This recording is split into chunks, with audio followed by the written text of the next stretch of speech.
Okay. So I'd like to introduce you to Tim Wedrosky. I never can say your last name. And we've known each other since, when did you quit smoking? My last day of having a cigarette was at 8 p.m. on December 20th, 2005. 2005. Okay. So it's been a long time. And you used to live in Tacoma, Washington, where I used to live in Washington State, and Right. then now you moved to Palm Springs, California. So what I'd like to know is, what was your life like before you quit smoking, and what are some of the things that you tried in order to quit smoking? Uh, Back in those days, I was very much involved in my corporate world work, and I was smoking a pack and a half to 2 packs a day. Uh-huh. Um, and I started about 10 years before 2005. Got very serious about trying to quit smoking.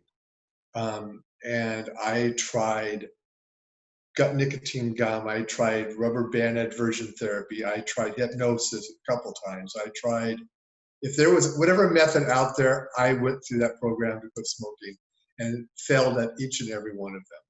And then I would go, okay, I could do this. And I'd go for 24, 48, 72 hours. And then I'd be back buying another pack of cigarettes, go to the grocery Uh-huh. store at 11 o'clock at night to buy a pack of cigarettes, and then beat myself up because I had failed once again. It Right. wasn't until I found your program through a friend of mine in the Northwest. Her name is Jill, who's still a non-smoker after 20 some years.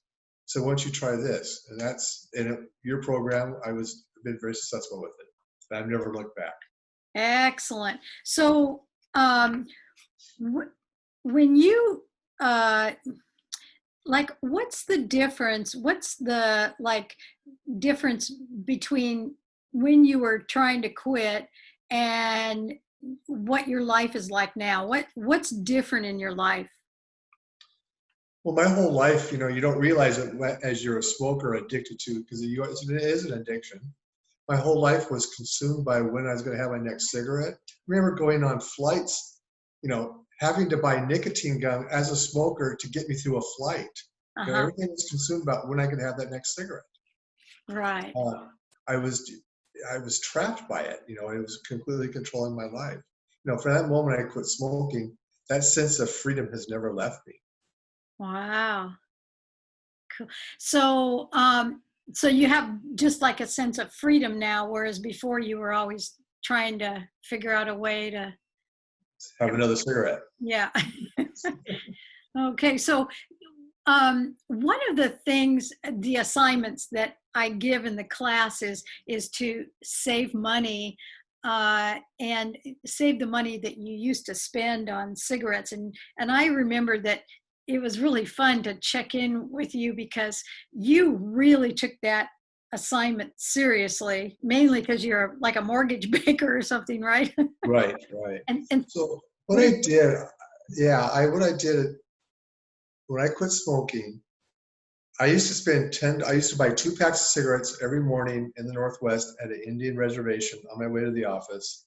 They were $5 a pack. That was cheap back then, 15 uh-huh. years ago. So when I quit smoking, every Monday morning, I opened up a special savings account. Every Monday morning, I would log into online and transfer $70 into a savings account. And I didn't touch it.